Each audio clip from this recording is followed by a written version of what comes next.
রাউজানে শিক্ষার আলো ছড়াচ্ছে north star school and college. আজ ২০২৫ সালে নতুন বছরে ওরিয়েন্টেশন ক্লাস প্রোগ্রাম অনুষ্ঠিত হয়। এ সময় অতিথি ছিলেন প্রতিষ্ঠানের অধ্যক্ষ মোহাম্মদ জুয়েল খান, সিনিয়র শিক্ষক কোঅর্ডিনেটর মোহাম্মদ রহমত উল্লাহ, শিক্ষক পিয়ার হোসেন বাপ্পু, মোহাম্মদ সাদেক হোসেন, সাইফুল ইসলাম রিপন, মোহাম্মদ আলাউদ্দিন আল আজাদ, শিক্ষিকা বিউটি দাস, মারিয়া জাবির, অপরাজিতা দে এবং প্রিয়াঙ্কা শীল।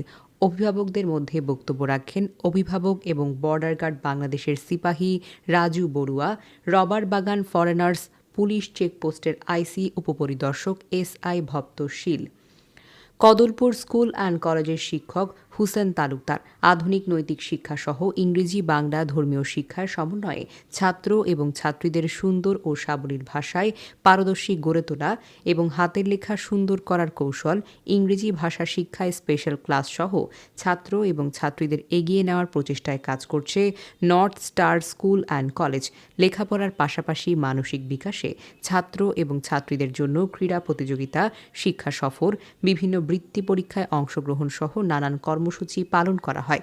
নতুন শিক্ষাবর্ষে ভর্তি কার্যক্রম অব্যাহত আছে বলে জানিয়েছেন north star school and college কর্তৃপক্ষ।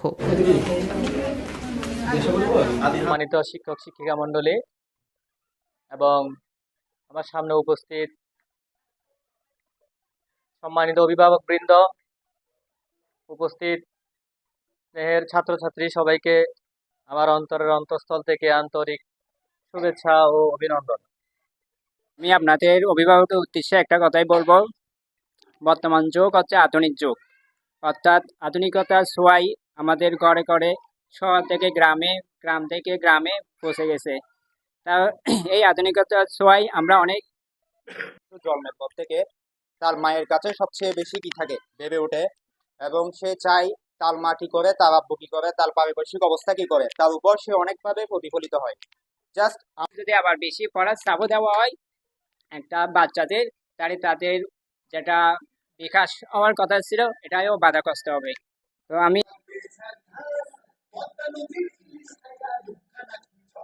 বলবো, বাচ্চারা হচ্ছে প্লে থেকে ক্লাস 5 পর্যন্ত একটা গাড়ি, আর আমরা গার্ডিয়ানরা হচ্ছি ড্রাইভার।